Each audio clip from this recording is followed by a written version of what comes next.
¿Cómo están, estimados estudiantes? Muy buenas tardes tengan todos ustedes. Me da mucho gusto saludarlos. Les doy la bienvenida a esta su clase del día de hoy. Estoy ajustando aquí mi cámara un segundito. Ahí está. Creo que hay otro poquito. Espero que hayan tenido todos un buen día, que hayan pasado bien su día hoy. Un segundo, es que aquí... Ahí está, ya. Creo que está mejor. Sí, mi amor, ya. Gracias. Muy bien. Pues, ¿cómo están? ¿Cómo están todos? Bienvenidos. Gusto en saludarles a cada uno. Vamos a saludarnos, darles la bienvenida a todos ustedes. ¿Cómo estás, Oli? Bienvenida. ¿Cómo estás, Diana? Bienvenida. Buenas Arquitecta tardes, Mariela, licenciado. bienvenida. Nere, ¿cómo estás? Elfego, ¿cómo está? Chuy, ¿cómo estás? Bienvenida. Cariño, ¿cómo estás? Bienvenida. Bueno, pues todos ustedes que ya están aquí ingresados en la sala, bienvenidos. Beli, bueno, ya se está conectando, creo que ya me puede escuchar. Belinda, bienvenida también. Sí, aquí estamos. Ok, bueno, vamos a continuar con nuestro curso, vamos a seguir avanzando en una etapa muy importante.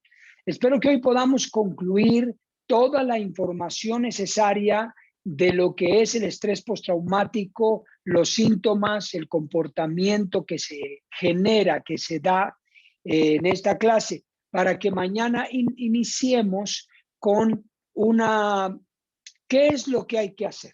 ¿Cómo trabajar con el estrés postraumático? ¿Cómo manejarlo? ¿Cómo superarlo en caso de que nosotros estemos padeciendo el estrés postraumático? Bien, antes de iniciar nuestra clase, debo preguntarles a algunos si pudieron hacer su evaluación, el test del estrés postraumático y el estrés agudo, que está dividido en dos secciones. Los síntomas, la sintomatología es casi la misma. ¿Por qué? Porque lo que diferencia el estrés agudo del estrés postraumático básicamente es la intensidad de los síntomas. No es que sean síntomas necesariamente distintos, sino la intensidad de estos síntomas. Y también, además de la intensidad, el tiempo que estos síntomas van a durar. Entonces, por eso es importante que uno haga las dos para determinar si es un estrés agudo o si es un estrés postraumático. Ahora, debo también aclararles, algunos pudiese ser que no estén presentando ningún estrés postraumático en la actualidad, que digan, bueno, gracias a Dios no estoy padeciendo ningún estrés postraumático, pero pueden hacer el análisis en retrospectiva si en algún evento de su vida pasada pudieron experimentar los síntomas que están ahí. Si ustedes identifican y dicen, no, pues sí, yo padecí esto, yo recuerdo esto, yo identifiqué esto en mi vida y pasé esto. Bueno, eso se puede hacer con la conciencia de que es solamente una información retrospectiva que me va a permitir al mismo tiempo evaluar cómo estoy ahora, ¿verdad? Porque podría yo clasificarme dentro de los criterios, ¿verdad?, que se establecen, que el estrés postraumático pude haberlo superado de manera natural, con el tiempo, los síntomas se fueron yendo solos y yo continué con mi vida. O en su defecto puede identificar que a lo mejor hay síntomas que quizá unos se desvanecieron, se superaron, se dejaron, pero otros podrían prevalecer, alguno que otro. Ahora, tercera aclaración, que es importante que lo mencione para cualquier duda, es que no necesariamente porque prevalezcan ciertos síntomas del estrés postraumático o del estrés agudo, significa que vivo en estrés postraumático o agudo. No necesariamente. A veces el ser humano se queda, vamos a decirlo, adaptado. Se adapta a esta sintomatología y la tiene ahí en su vida, pero ya no es un estrés postraumático, ya es una adaptación a una conducta que permaneció. Y eso no significa Por un lado, no necesariamente es estrés postraumático, pero por otro lado, no significa que esté bien.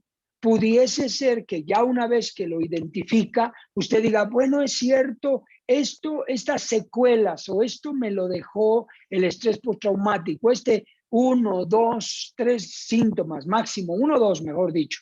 Y usted puede decidir trabajar en ellos para superarlos por completo. Y esa es la ventaja de este conocimiento cuando lo manejamos en retrospectiva. ¿Ok? Bien, habiéndoles aclarado esto, yo les pregunto ahora, ¿quiénes de ustedes identificaron? Les voy a hacer las preguntas en 2 categorías, bueno, en 3.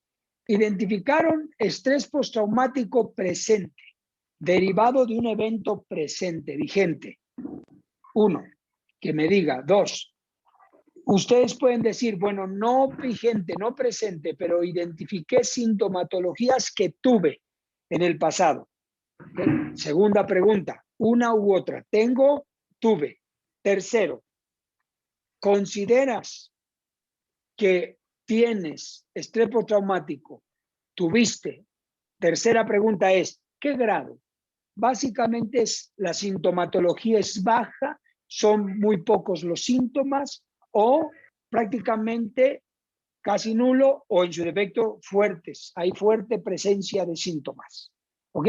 Esas 3 preguntas les hago, les escucho. A ver, maestra Diana, por ejemplo, ¿qué responderías de estas 3? Buenas tardes, licenciado. Bueno, ¿Cómo como estás? usted dijo,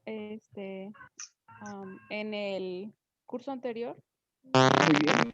yo mencioné que la pérdida de mi hermano y de mi papá, Uh-huh. y pues para mí los síntomas serían de evitación, porque yo evitaba ir a lugares, por ejemplo, a entierros, a funerales, porque me sentía mal. Claro. Y otra vez sería el de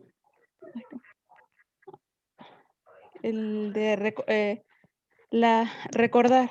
La evitación es recordar los hechos, ¿no? Ajá. Sí, hablar de eso. Eso provoca pues tristeza. Y esos Okay, dos conceptos serían para mí la evitación. Ok, muy bien. Bueno, excelente tu participación, maestra Diana, te felicito. Bien identificado. Yo podría decirte, a ver, tú mejor dicho, primeramente tú, hasta este momento del curso, hasta esta etapa del curso, ¿consideras que tienes estrés postraumático o ya no? Y solo tienes ciertas secuelas que todavía tienes presentes, que te has un poquito adaptado a esto. Pues creo que ya lo superé. Ok, muy bien. Muy bien. Sí, es cierto, es muy cierto y me da mucho gusto, gracias a Dios por eso. Y respecto a estas 2 secuelas o síntomas que prevalecen, pues puedes trabajar en ellos para superarlos completamente. ¿Ok? Muy bien. Bueno, me da mucho gusto. Gracias. Ok. A ver, arquitecta Mariela, respuesta a estas 3 preguntas. ¿Hay estrés postraumático? ¿Hubo? Y si hay, ¿qué sintomatología es baja, es nula o es fuerte?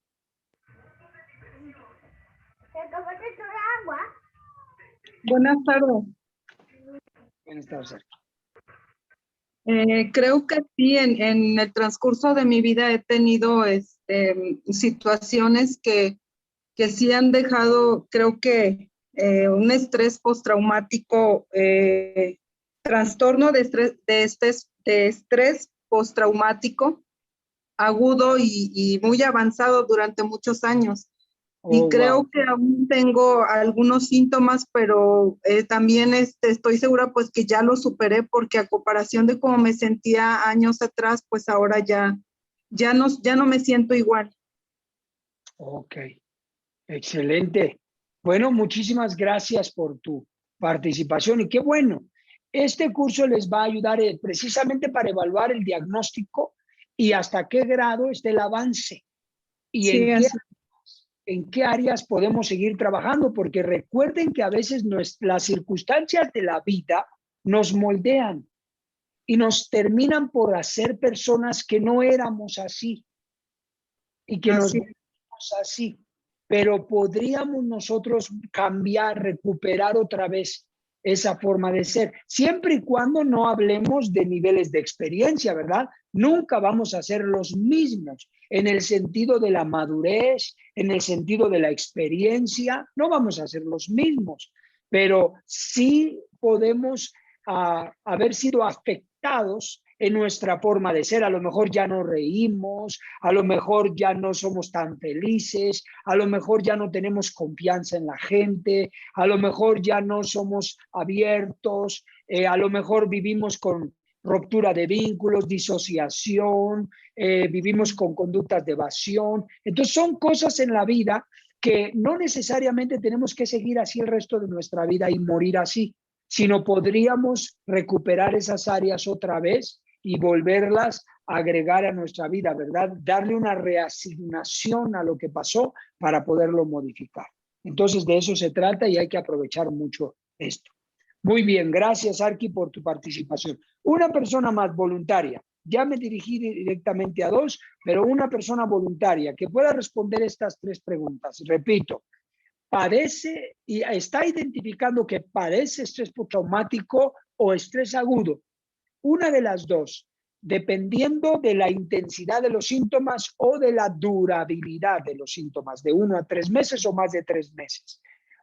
Padeció, tiempo pasado, identifico que padecí estrés postraumático y o en los 2 casos la sintomatología se ha estado ya desvaneciendo, la ha estado superando, ya no está presente en la intensidad o la cantidad de grupos, ¿verdad?, de alteraciones, o prácticamente ya es nula o está completamente presente. Me doy cuenta que está presente, como en un curso pasado que di de este tema, una maestra de otra ciudad que acababa de morir su mamá y su papá, 3 días después muere la mamá, 3 días después muere el papá, en enero, en este mes de enero. Y ella hizo sus diagnósticos y ella me dijo, tengo casi todos los síntomas. Entonces, imagínese, ¿verdad? Muy bien. Entonces, ¿quién puede responder voluntariamente estas preguntas? ¿Alguien que desee participar? Adelante, Nere, te escuchamos. Buenas tardes. Yo identifiqué que tuve estrés postraumático.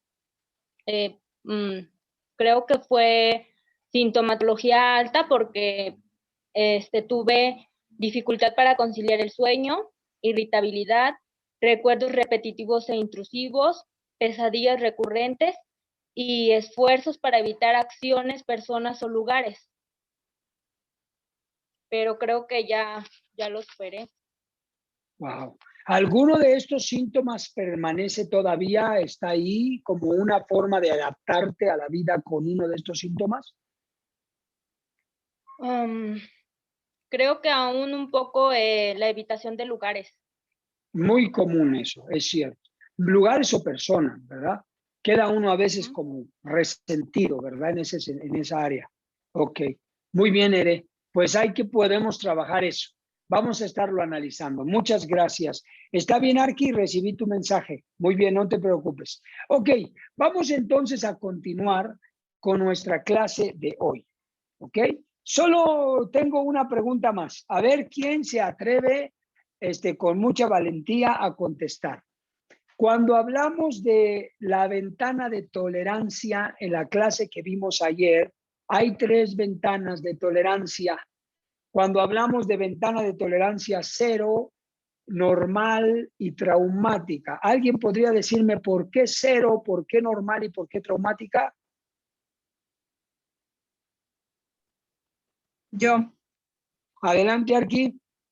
Me parece que la ventana de tolerancia 0 es porque la información que entra a través de nuestros sentidos, que entra a nuestro cerebro a través del sistema límbico, no genera en nosotros una experiencia más grande. Entonces, pues esa información la minimizamos. Es como, por ejemplo, pensar en lo que comimos o en lo que vestimos y no genera en nosotros algo más, una experiencia mayor. Y por eso es la tolerancia cero. Ya la segunda es la experiencia vivida. Es cuando a lo que nosotros hemos vivido sí genera en nosotros una experiencia mayor y la información se transmite al hipocampo y es ahí en donde nosotros podemos tener dolor o fragmentación. Y la tercera experiencia es lo humanamente que, bueno, ya cuando son situaciones traumáticas, el tercer grado, ¿no? Es cuando ya tenemos situaciones traumáticas o pérdida cuando tenemos alguna pérdida o se ha rebasado ya la ventana de tolerancia número 2. Excelente, muy bien, te felicito, lo explicaste muy bien, excepto cuando hablaste de la ventana normal, incluiste fragmentación o reexperimentación, ahí no entra, esa es en la otra, ahí solamente es lo normal, la vivencia se recuerda, se tiene una memoria, ¿verdad? Se guarda la información, puede ser mala o buena dentro de ese nivel de tolerancia. Puede ser positiva, negativa, mala, buena, energizante, excitante, aventurera, pero está dentro de la ventana de tolerancia normal y genera recuerdos, vivencias, etc. Muy bien. ¿Alguien quiere complementar lo que su compañera Mariela dijo? Okay. ¿Cuáles son las 3 estructuras básicas? Aunque todo el cerebro participa. Todas las estructuras del cerebro participan, pero básicamente hay 3 estructuras del cerebro que están muy vinculadas con el estrés postraumático. ¿Quién me recuerda los nombres? Es la amígdala, el hipocampo y la corteza cerebral. Sí, muy bien, muy bien, muy bien, Oli. ¿La amígdala qué función tiene? ¿Recuerda a alguien? ¿O Oli también? Recuerdo que la amígdala manda la señal o el hipocampo es el que guarda es la memoria, es como una memoria que guarda. La amígdala es la que procesa la información, la que le capta, no lo recuerdo bien, pero trabajando juntas, mandan la información a la corteza cerebral. Correcto, sí, así es, muy bien. ¿Alguien quiere complementar lo que dijo su compañera? La amígdala, ¿qué función básicamente tiene? El hipocampo y la corteza.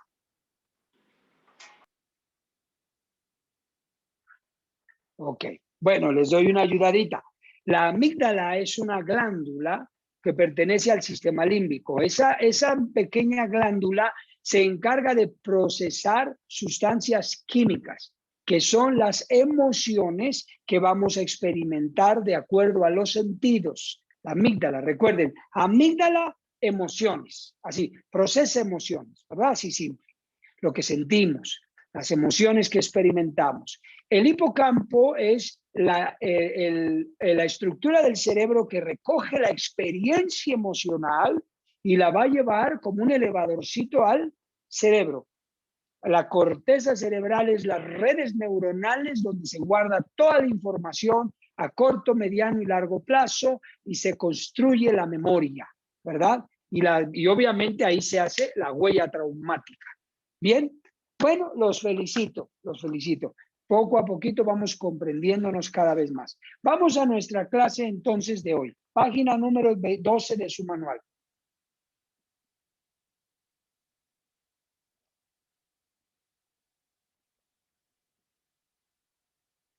Muy bien. Voy a invitarles, por favor, a que puedan leer conmigo, que participen leyendo los párrafos que tengo aquí. La vamos perdón, les dije página 12, página 11, discúlpenme. Página 11, transmisión transgeneracional de hechos traumáticos. Esto es bien importante que lo trabajemos porque aquí vamos a darnos cuenta del nivel y el estado en el que podría estar nuestra familia ante un hecho traumático o ante una violencia familiar. y vamos a ver, a medir un poquito si existe esto en nuestra familia, de mí hacia mi familia, hacia abajo, o existió de mi familia, es decir, padres y abuelos hacia mí, ¿ok? De arriba para abajo y de mí hacia abajo. Vamos a identificar. Esto puede ayudarnos mucho a algún tipo de intervención. Bien, vamos a participar leyendo todos. A ver, vamos a ver. Vamos a leer, por favor. A ver, cariño, Jenny, es mi esposita, ¿verdad? Para los que no la conozcan. Por favor, lee el inciso A y el título, Transmisión Transgeneracional de Hechos Traumáticos, inciso A. Luego, Dulce María, por favor, inciso B. Luego, Araceli, el siguiente párrafo después del inciso B. Y luego, Chuy, por favor, el último párrafo. Ok, vamos a escuchar a sus compañeros. Ok, buenas tardes. Transmisión transgeneracional de hechos traumáticos. Se postulan diversos modelos de transmisión transgeneracional, la mayoría a partir de estudios con descendientes de supervivientes de violencia política. Inciso A. Para algunos autores, la transmisión es a través del silencio, la vivencia de la reprensión, que es genocidio, masacre, desaparición forzada. En los abuelos y o padres es un tema tabú, no hablado, pero omnipresente. La gran mayoría de hijos no saben qué pasó, aunque algo pasó e integran lo sucedido como una parte de su infancia. En ocasiones, en cambio, se trata de un secreto a voces que se hace dañino por lo mismo. Okay, muchas gracias. Bien, vamos ahora a permítame un segundito, ya. Voy a agregar a unos compañeros que están por entrar. Ok, ya. Vamos a analizar rápidamente el inciso A. Cuando hablamos de transmisión transgeneracional en este aspecto, como leyeron, como escucharon que lo leyó su compañera, estamos hablando, permítame un segundito, ya. Estamos hablando que en este caso se da la transmisión transgeneracional a través, fíjense las palabras, del silencio. Es decir, no se toca el tema de lo que pasó. Está prohibido en casa. Básicamente es un tabú. Sí, ok. Es un tabú el asunto de lo que pasó, el evento traumático. Está presente. De hecho, se cita a los expertos omnipresente, pero no se habla. Usted póngale la experiencia, puede ser un abuso sexual, puede ser un homicidio, un suicidio, puede ser un problema de golpes, ¿verdad? De golpe, que el padre golpea a la madre o la golpeó, etcétera. Una situación, un evento traumático que no se habla, pero está presente. Ahora, yo les hago una pregunta a los que tomaron el curso de duelos. ¿Qué tipo de duelos es el duelo que se estigmatiza, el duelo que no se habla, el duelo que se silencia? Abra su micrófono a alguien y participe. El duelo desautorizado. Correcto, así es. Entonces podemos darnos cuenta con esta información que tiene relación con eventos traumáticos, con hechos traumáticos, que se causa una transmisión transgeneracional cuando se silencia, no se habla, se hace un tabú, se estigmatiza el evento traumático. Puede esto transmitirse transgeneracionalmente a los hijos. Y es lo que significa que estamos agregando información nueva al duelo desautorizado. Es decir, que un duelo desautorizado es un duelo que no se habla, se silencia, no se autoriza a hablar, ¿verdad? Se estigmatiza o se autoestigmatiza también, y esto provoca un estrés postraumático transgeneracional a las familias. Entonces, es algo que se tendría que trabajar, obviamente, para que esto se supere de manera familiar, ¿ok? Se pueda manejar. Ahora, ya tienen ustedes ahí nota el tipo de duelo que puede caber aquí. Muy bien, veamos el inciso B, por favor, a quien le tocó leer. Inciso B. Otros autores consideran que otra forma de transmisión transgeneracional aparecía en casos en que el superviviente adopte una marcada identidad colectiva, que no solo es central a su vida, sino la de toda su familia, con el riesgo potencial de victimización secundaria y estigmatización por ello. Este tipo de narrativas pueden transmitirse transgeneracionalmente y pueden llevar a una asunción positiva o negativa del rol en los hijos o nietos de los supervivientes, bien por identificación o bien por rechazo. En este caso, el núcleo es una narrativa colectiva, elaborada y transmitida dentro de la familia o el grupo. Muy bien, permítame un segundo, estoy poniendo una nota. Muy bien. Como pueden ustedes observar, a diferencia de la transmisión transgeneracional del hecho traumático, en este grupo de personas o grupo de familias se da viceversa, opuesto. Aquí hay una narrativa, aquí no se desautoriza, no se silencia. Al contrario, aquí se narra, se mantiene la vivencia o la reviviscencia. ¿Se están dando cuenta de las palabras identificando los síntomas? Se está reexperimentando el hecho o el evento traumático. Escuchen mis palabras: reviviscencia, reexperimentación, narrativa. ¿Qué tipo de duelo podría entrar aquí?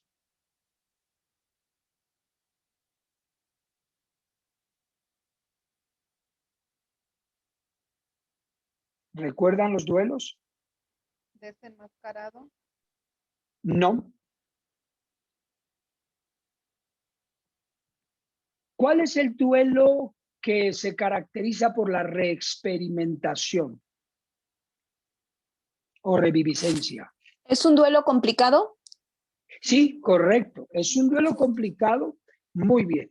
Pero también hay otro duelo particular. Es correcta tu participación. Es un duelo complicado, definitivo. Pero también existe un duelo muy específico. No sé si es el patológico. Ambos duelos son patológicos, el complicado, el desautorizado es patológico. La palabra patológico significa enfermizo. Un duelo que enferma, no bien elaborado. Les ayudo entonces. Sí lo saben, pero se les olvida. Es traumático. El duelo traumático. Y como pueden observar, estamos hablando de transmisión transgeneracional de hechos traumáticos. Y el inciso B entra el duelo traumático. ¿Por qué? Porque se caracteriza particularmente por la reexperimentación del dolor, del sufrimiento, y no necesariamente porque uno recuerde con amor a la familia, a la persona. No, eso está bien. Lo que está mal, la forma de recordar, es reexperimentar los hechos traumáticos. Eso es lo que hace de un duelo traumático el que sea patológico, traumático. Entonces, aquí tenemos igual que información adicional al hecho traumático, una transmisión transgeneracional por reviviscencia, reexperimentación, por narrativa y por hacer algo colectivo. Un problema traumático se convierte en algo ya colectivo. Les voy a dar un ejemplo, o mejor dicho, dos ejemplos. Algunos de ustedes conocen la cultura islámica, ¿verdad? Los árabes, el Islam. Bueno, estos hombres han tenido en su historia, la historia de su vida, los árabes, los musulmanes, han tenido en la historia de su vida narrativas de odio contra muchos países. En particular, por ejemplo, el Islam tiene un odio acérrimo en contra de los judíos y en contra de los Estados Unidos. Igual en contra de Inglaterra, pero básicamente Estados Unidos e Israel. ¿Qué es lo que hace esta cultura? hace una transmisión transgeneracional de hechos traumáticos y transmite a sus hijos por generaciones que los Estados Unidos son malos y que odian a los islam y son los enemigos, lo mismo Israel. Por eso están estas guerras, como ahorita está Hamas en la televisión, ¿verdad? Las noticias, Hamas está atacando a Israel, Israel se está defendiendo. ¿Por qué? Porque tienen en la mente que tienen que desaparecer a Israel y a Estados Unidos. Entonces hay una transmisión de hechos transgeneracionales traumáticos que hace la reviviscencia, la reexperimentación, la narrativa colectiva y toman todos partido de esta situación. También se llega a dar con familias de gente de narcotráfico o sicarios. Cuando se hace una narrativa, cuando se manejan así las cosas, por supuesto, en una familia que se integra por personas así, entonces los hijos son los que quieren tomar, ¿verdad? La narrativa, los hechos, la revivencia, la reexperimentación, y ellos dicen, ahora nosotros nos vamos a vengar y vamos a hacer esto y vamos a hacer lo otro, y reviven las venganzas, etcétera. Entonces, es una manera de transmitir transgeneracionalmente los hechos traumáticos. Esto es en extremo lo que hablé ahorita, pero también puede relacionarse a niveles socialmente comunes, ¿verdad? En las familias, ¿verdad? Que tienen narrativa colectiva, reviviscencia, reexperimentación de hechos, y eso alimenta los sucesos y los hechos y no permite de alguna manera la superación de los eventos traumáticos. ¿Ok? Bien, sigamos con el tercer párrafo.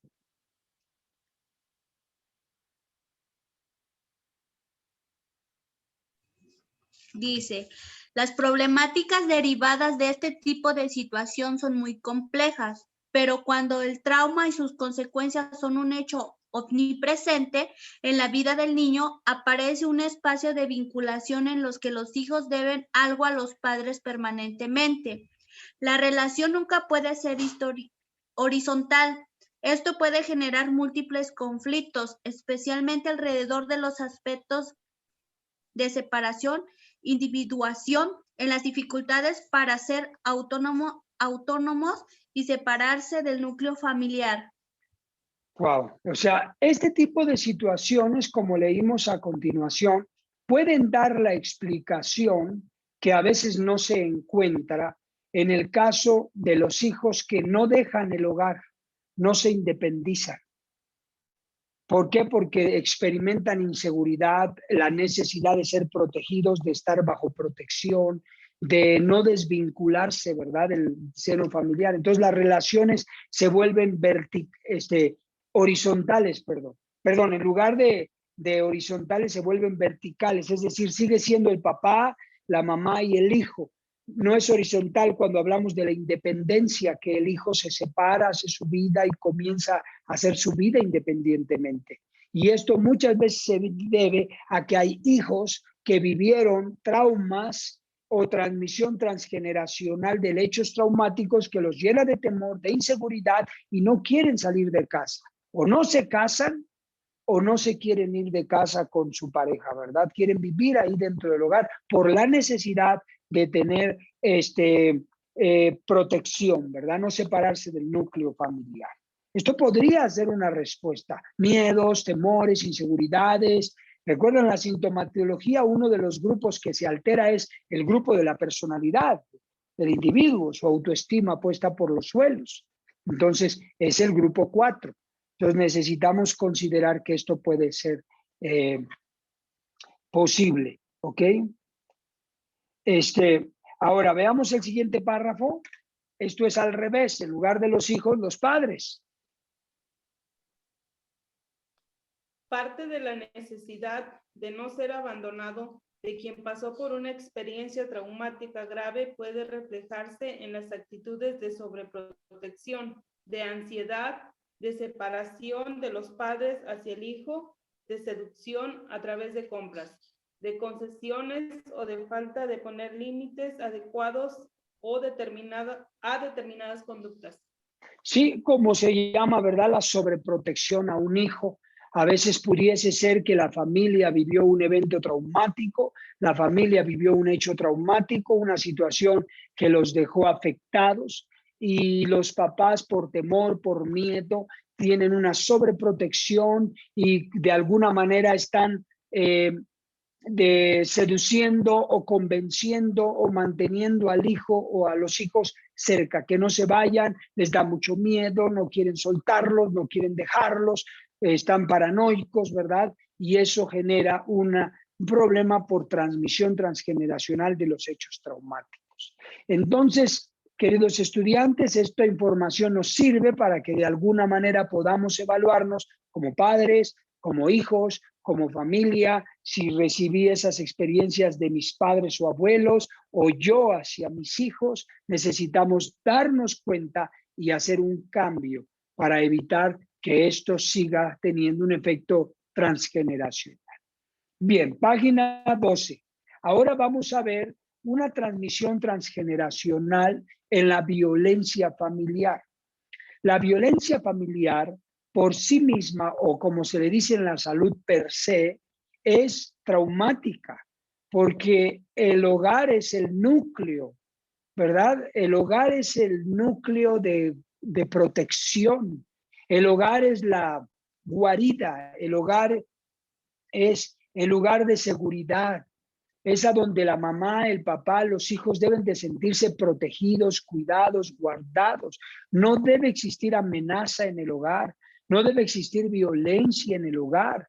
No debe existir alteraciones en el hogar que no sean las discusiones normales, naturales, los desacuerdos, las disciplinas, los castigos con los hijos dentro de la franja de lo normal, de lo sano.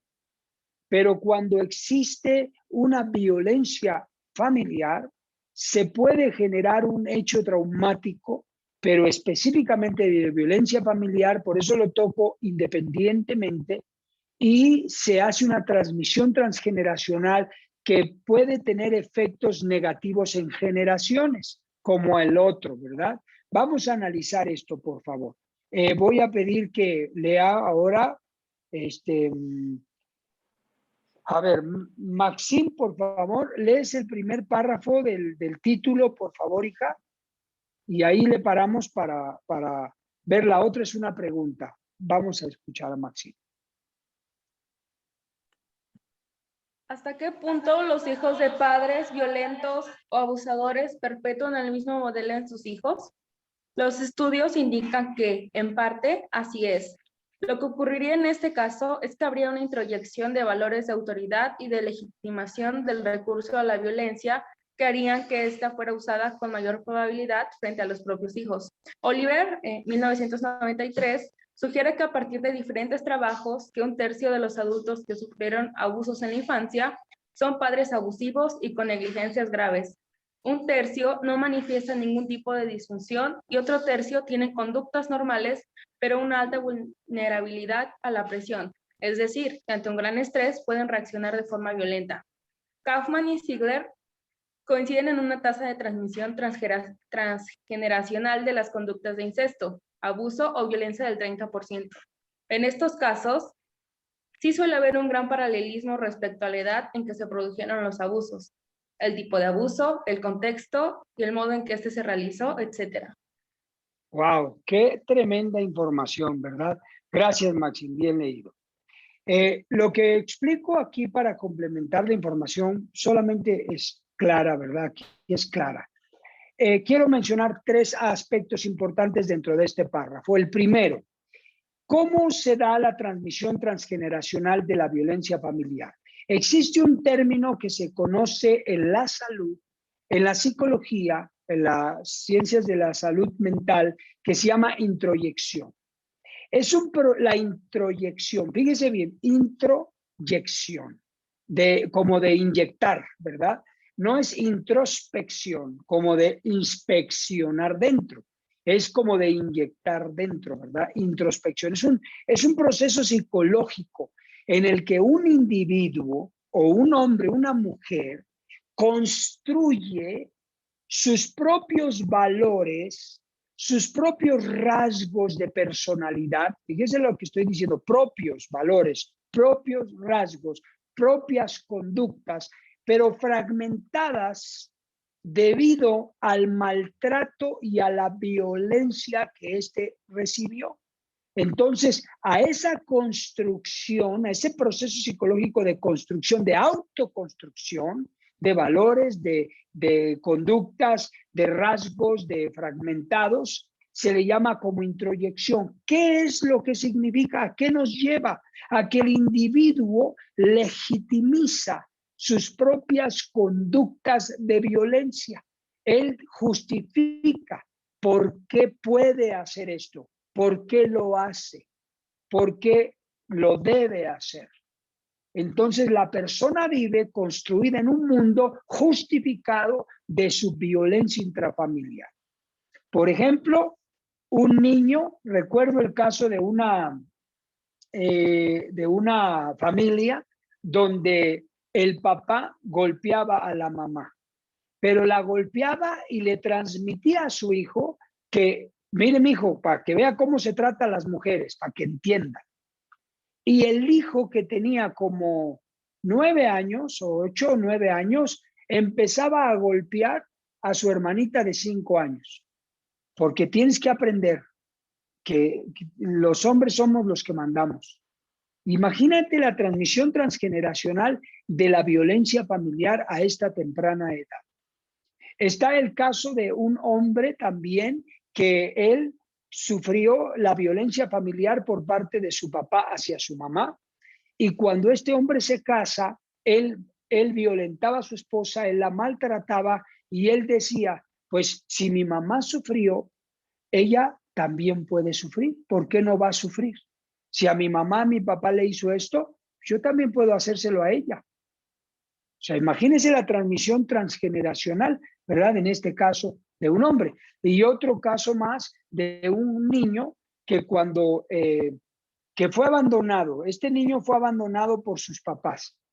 Sus papás eran drogadictos los dos. Y cuando él era niño, pues lo descuidaban al grado de que él podría morir en un accidente de descuido por parte de los papás. Entonces, los familiares directos, como los hermanos del papá, tomaron a ese niño y lo adoptaron y se lo llevaron y le dieron una nueva vida. Pero desafortunadamente este niño, cuando se vuelve un joven, este niño joven era violento también con sus novias, luego ha tenido varias parejas y ha tenido hijos con varias parejas, como con 4 ha tenido hijos, y a todas las ha golpeado y a todas las ha abandonado y las ha dejado. Entonces, imagínense la transmisión transgeneracional de la violencia familiar, cómo desafortunadamente, a pesar de que este niño fue rescatado de un hogar así, el proceso no lo salvó, por claro, no hubo la educación adecuada, correcta, pero él también, ¿verdad? Él también alimentó estas historias, estos conocimientos, estas narrativas traumáticas, las alimentó y las reprodujo. Entonces, por ejemplo, son estos casos. Lo segundo que explico está ahí, ¿verdad? Las estadísticas apuntan, imagínense, 1/3 parte de la población, el 30% de la población repite los hechos de violencia traumáticos, los abusos. Es muchísimo, es decir, de cada 10 personas que sufren violencia familiar, 3 lo repetirán con sus hijos, serán violentos. De cada 10, 3. O de cada 100, 30. De cada 1,300. Imagínense. Ahora, el otro 30%, como dice aquí, es normal. Somos personas que aunque vimos la violencia familiar y la vivimos, no la repetimos. El otro 30% no la repite como el primer 30%, pero está en el umbral, es un volcán. Haz de cuenta que mientras no le busques, no explota y se vuelve violento. Entonces, es un alto, podríamos decir que en otras palabras, el 60% de la población repite transgeneracionalmente el hecho, la violencia familiar. El 60% de cada 10, 6. 3 de los 6 en mayor nivel que los otros 3, pero a fin de cuentas podríamos decir 6. Y lo último es cómo se transmite transgeneracionalmente conductas como incesto, es decir, abuso sexual, ¿verdad? O la violencia el 30%, como lo mencionó aquí la estadística. Entonces, es muy seria esta situación de la violencia familiar y requiere una atención muy particular y de mucho cuidado. Si alguna de ustedes o alguno de ustedes ha vivido violencia familiar, debemos trabajar en esto porque puede haber una transmisión transgeneracional. Se debe evitar. ¿Ok? Bien. Hasta aquí, preguntas o comentarios al respecto. ¿No? Bueno, vamos a avanzar para terminar con esta pregunta, que probablemente no la terminemos toda hoy, porque abarca varios aspectos la pregunta, pero mañana concluiremos. Muy bien. Una pregunta aquí en nuestro manual. ¿De qué elementos depende que los síntomas postraumáticos no desaparezcan poco a poco con el tiempo? Recuerdan que es uno de los criterios, uno de los estudios transversales y longitudinales arrojan que los síntomas postraumáticos pueden desaparecer poco a poco. ¿De qué dependería que esto no fuera así? Bueno, hay factores, como hemos oído esta palabra, perpetuadores, es decir, que perpetúan, que hacen muy largo, que nunca se olvide, que nunca se supere, o potenciadores, que los aumentan, que es otro de los estudios que arroja, ¿verdad? Y de acuerdo a los criterios de diagnóstico del DSM-4R, recuerden que vimos que se pueden desarrollar el estrés postraumático por lo que experimentamos, vemos, oímos, pero también por la potencialización que nosotros le damos. Entonces, esto también, esta potencialización puede hacer que el estrés postraumático no desaparezca por sí solo. Y dice, aquí dice en su manual, compartir los hechos traumáticos, pero está mal, ahí me faltó una punto y coma, por favor, punto y coma, no compartir los hechos traumáticos, le faltó punto y coma y le faltó una NO, ¿ok? Es decir, punto y coma, no compartir los hechos traumáticos, ¿ok? Esto es lo que vamos a estudiar hoy y mañana, son factores potenciadores o factores perpetuadores, ¿ok? Igual, por favor, identifique si usted ha tenido estos factores en su vida que han potenciado o han perpetuado el estrés postraumático. Y si no, pues cuidarlos para que no pase en el futuro. Vamos a leer. A ver, vamos a leer. Nos quedamos con Maxine.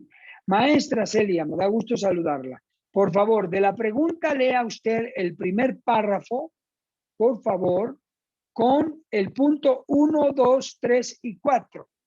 Luego, maestra Lilia, qué gusto verla, qué bueno que pudo salir de la junta.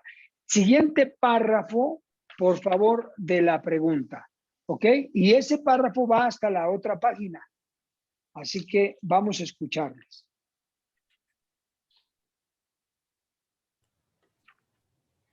Buenas noches. Constituye un lugar común pensar que aquellas personas que no pueden compartir los hechos traumáticos tienen mayor dificultad para superarlos.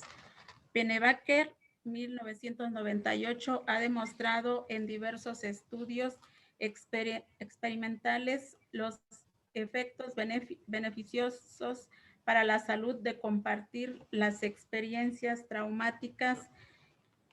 Compartir permite, 1, una función de catarsis o abreacción. 2, dotar de coherencia y sentido interno a la experiencia, facilitando su integración. 3, validación y reconocimiento social de la misma. 4, compartir experiencias y modos de afrontamiento potencialmente útiles. Muy bien, maestra, gracias. Hasta ahí un momentito.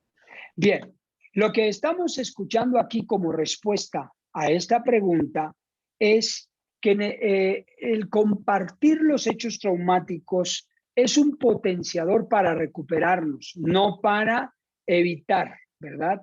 La recuperación, que se desvanezcan o desaparezcan poco a poco. A partir de este momento, pongan ahí una nota si gustan, manejo, pongan la palabra manejo, porque cuando hablamos de manejo en el diagnóstico para el tratamiento no especializado de trastornos mentales, se sugieren siempre los manejos, el manejo para la depresión, el manejo para la psicosis, el manejo para las adicciones, etcétera, el manejo para la demencia, etcétera. Hay técnicas, estrategias de manejo. Entonces, para tener nosotros un manejo del estrés postraumático, se sugieren 4 aspectos de compartir, para compartir. Y ante esto, vamos a integrar un poquito el conocimiento de lo que vimos en resiliencia, tanatología, para que lo identifiquen.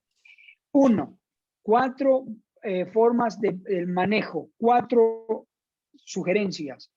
Una función de catarsis o abreacción. ¿Qué es catarsis o abreacción? Es descargar emociones, recuerdos y descargar la experiencia mediante una confesión, mediante hablar. Puede ser hablar con alguien, puede ser escribirlo en un libro, en un cuaderno, una catarsis, escribe, no necesariamente para que alguien lo lea. Usted lo está sacando de aquí del corazón, de la mente, lo está escribiendo, escribe, se llama catarsis o abreacción. Escribe, hasta que termina de sacar todo. Después lo puede leer, lo puede quemar, lo puede romper. Pero eso es una catarsis. O lo puede narrar, lo puede hablar en un grupo de personas, un grupo de autoayuda, o con una persona de confianza, o con un terapeuta, ¿verdad? Es una catarsis o abreacción. Otra manera de compartir la experiencia traumática, los hechos y manejar esto ayuda a la superación es dotar de coherencia y sentido interno a la experiencia, facilitando su integración. Recuerde que el estrés postraumático provoca fragmentación. ¿Qué hay que hacer? Integrar la información. Cuando hablamos de dotar de coherencia y de sentido, ¿recuerdan qué ciencia de la salud, recuerdan que vimos, le da coherencia y sentido a lo que pasó? Recuerdan que yo les dije, esta palabra es clave en un curso pasado. Coherencia y sentido. Se encuentra en 2.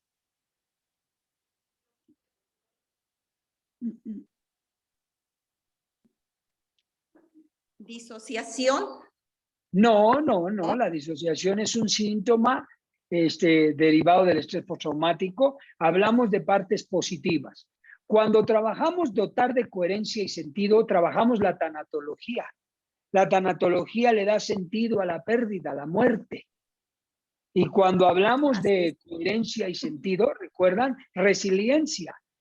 Hablamos del primer fundamento, que el fundamento es la red social de apoyo, y luego el primer piso es coherencia, encontrar un sentido de coherencia a lo que pasó. Eso es resiliencia. Entonces, si hablamos de dotar de coherencia y sentido, hablamos de capacidades resilientes, procesos de recuperación para la aceptación de lo que pasó, ¿verdad? Y darle un sentido interno a la experiencia, facilitando su integración, es decir, comprensión, entendimiento, aceptación, ¿verdad? Análisis.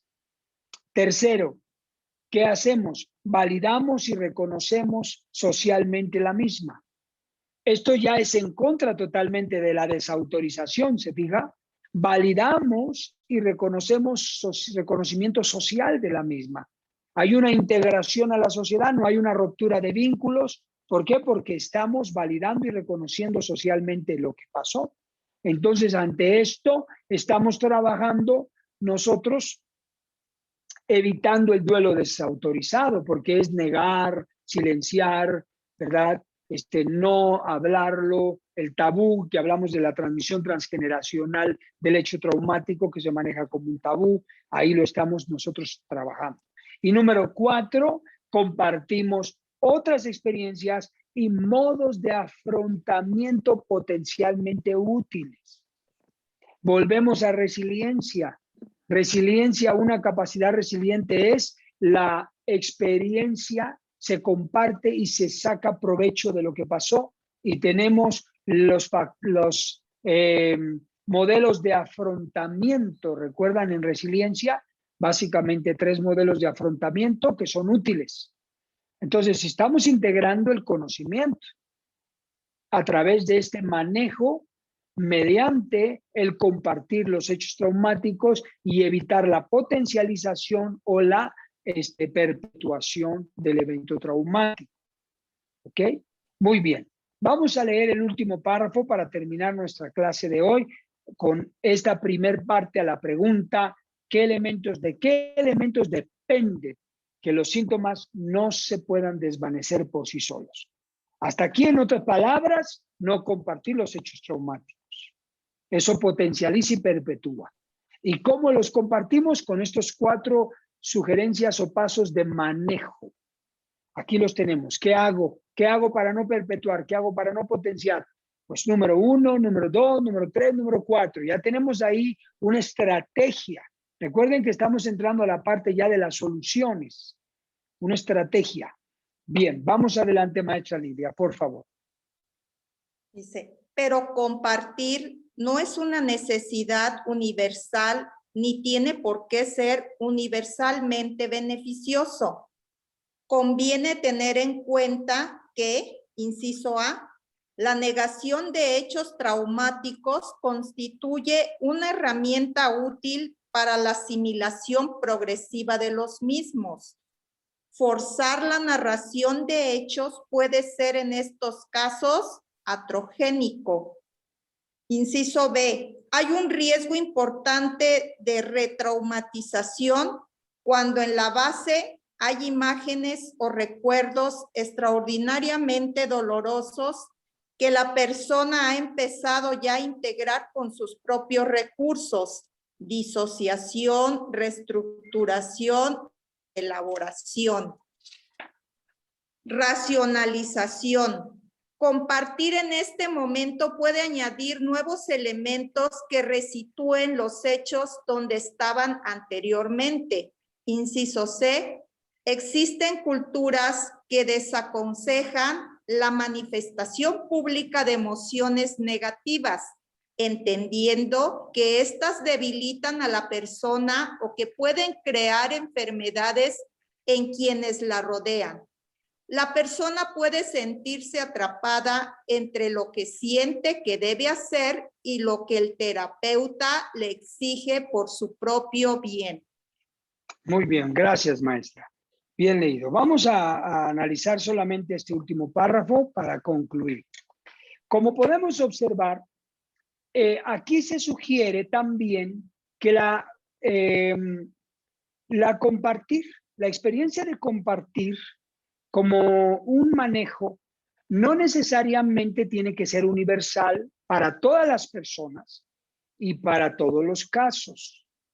Esto se debe de definir, primero, cada uno lo debe definir, cada uno, yo, usted.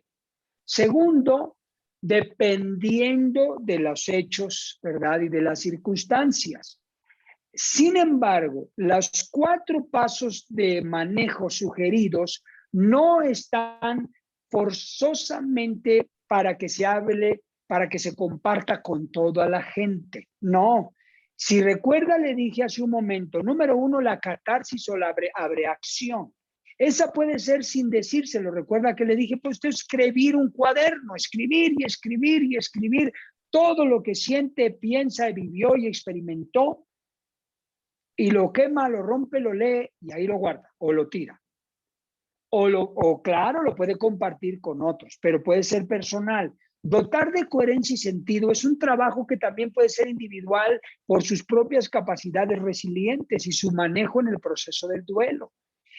Validar y reconocer socialmente las cosas no quiere decir que yo voy a salir públicamente a decirlo, pero ya comienzo yo a ser una persona que en la sociedad ya no me disocio, ya no rompo vínculos, ya no estoy tan evadiendo, ¿verdad?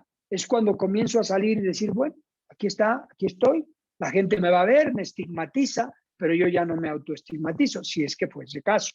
O compartir otras experiencias y modos de afrontamiento es cómo lo voy a aprovechar y cómo lo voy a afrontar. No quiere decir que siempre es con toda la gente hablando, es o yo solo o con gente, comparto, pero lo que sí tengo que hacer es trabajarlo. Ahora bien, vamos a puntualizar los incisos que dice aquí. O escuche bien, usted sabe que en tanatología la negación es un proceso del duelo muy natural. Cuando negamos una pérdida, ¿por qué la negamos? Porque se nos hace increíble creer lo que pasó, no lo podemos asimilar, no lo podemos creer, esto no puede estar pasando. Es una respuesta psicológica natural de conservación porque no aceptamos de momento así de golpe lo que pasó. Nos tomamos un tiempo, pueden ser minutos, horas, días y semanas que puede procesarse esto. No puede ser. Ahora, la parte positiva de la negación, obvio, no puedo quedarme en la negación mucho tiempo porque entonces eso ya sería patológico, pero del tiempo necesario, como dice aquí, la negación de hechos traumáticos constituye una herramienta útil para asimilar progresivamente las cosas. Suave, despacio, porque no me cae todavía el 20 de lo que pasó. Luego, hay un riesgo importante en la retraumatización, es decir, cuando hay imágenes o recuerdos que son muy dolorosos y la persona ha comenzado poco a poco, sí, mi amor, sí tocaron, pero diles que estoy ocupado, ya se fueron. Ok, disculpen. La persona, imágenes o recuerdos que son extraordinariamente dolorosos, cada uno de nosotros podríamos estar trabajando. Fíjense bien lo que dice aquí, la disociación. Fíjense lo que vamos a hacer. La disociación, la reestructuración, la reelaboración, la racionalización para añadir nuevos elementos que resitúen los hechos donde estaban anteriormente. Es decir, cuando nosotros tenemos cuidado, estamos poco a poco manejando la disociación. Por el efecto que me produjo, estoy en cierto grado de disociación, pero al mismo tiempo utilizo esa parte de la disociación para ir reestructurando, ir reorientando, y de repente me llevan a reexperimentar lo que pasó, podría ser contraproducente. No siempre lo mejor es revivir. En el caso, por ejemplo, de las terapias, si yo me sentara con una persona a platicar, no necesariamente tiene que ser, a ver, dígame cómo fue y qué pasó. Y dígame los detalles. No se puede decir así. Primero, uno tiene que dar lugar a analizar, observar a la persona, si está preparada para hablar, quiere hablar, si no tiene conductas clínicamente relevantes de evitación o evasión, y si tiene cierta evitación o evasión, ¿por qué? ¿Le va a hacer más daño hablar que no hablar? ¿Cómo se va a ir manejando? Y entonces vamos paso a paso, ¿verdad? Ante esta situación. A veces sí se puede hablar, pero a veces no es necesario hablar tantos detalles. A veces es menos conveniente. Y ante esto, pues es importante porque hay un dilema, ¿verdad? A veces hay culturas, en la cultura en que estas cosas no se hablan con nadie. A veces crecemos en una familia a donde se nos enseña, se nos educa, se nos dice, esto no se habla con nadie y esto no se dice, y uno sufre mucho a veces cuando hay la necesidad de hablarlo por una cultura de no hablarlo, una cultura de educación, de formación, de no hablarlo. Y luego el terapeuta dice, es que tienes que hablarlo, pero es que me enseñaron que estas cosas no se hablan. Entonces hay una lucha, ¿verdad? Ante eso se tiene que ver cómo se va adaptando. Entonces, en conclusión, necesitamos las dos cosas. Necesitamos compartir los hechos traumáticos con alguien si es necesario o conveniente y me ayuda. hacer una catarsis o abreacción, que es lo mismo, poder hacer un afrontamiento y estar abiertos a hablarlo o a no hablarlo. Pero lo que tenemos que saber es que los síntomas deben desaparecer. Yo tengo que recuperarme, superarlos, para no quedarme estancado. Porque si no, entonces me voy a adaptar a síntomas, ¿verdad?, con los que voy a aprender a vivir toda mi vida. Uno de ellos, la disociación. Otro de ellos pueden ser las somatizaciones. Otro de ellos puede ser la alteración de mi personalidad. Ya no soy el mismo y no seré el mismo nunca y me conformo con esa vida ahora que tengo y mi autoestima dejó de ser la que era y el valor lo perdí. Entonces bajamos de nivel de vida y quedamos como marcados, ¿no?, para toda la vida. Entonces necesitamos evitar eso y trabajarlo. ¿Ok? Muy bien, queridos estudiantes, pues hasta aquí vamos a dejarlo. Ya no es posible avanzar más. Mañana, si Dios nos presta vida, veremos también qué no contribuye a que los síntomas desaparezcan por sí solos. Mañana lo veremos, como buscar la lógica, culpabilidad, resentimiento, castigo. Yo me despido porque ya tengo clase desde hace 10 minutos. Adelante, cariño, bye. Gracias. Pues todos, Dios me los bendiga. Gracias por su paciencia.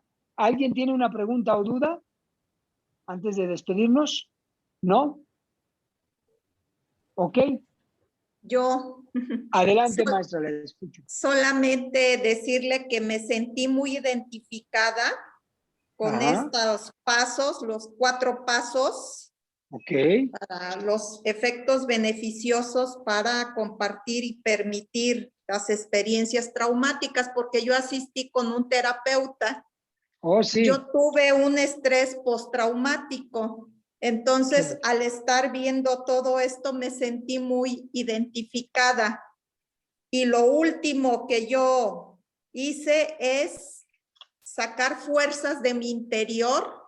Ahí es donde entró la resiliencia, pedirle la fortaleza al Todopoderoso y también el apoyo de mi familia.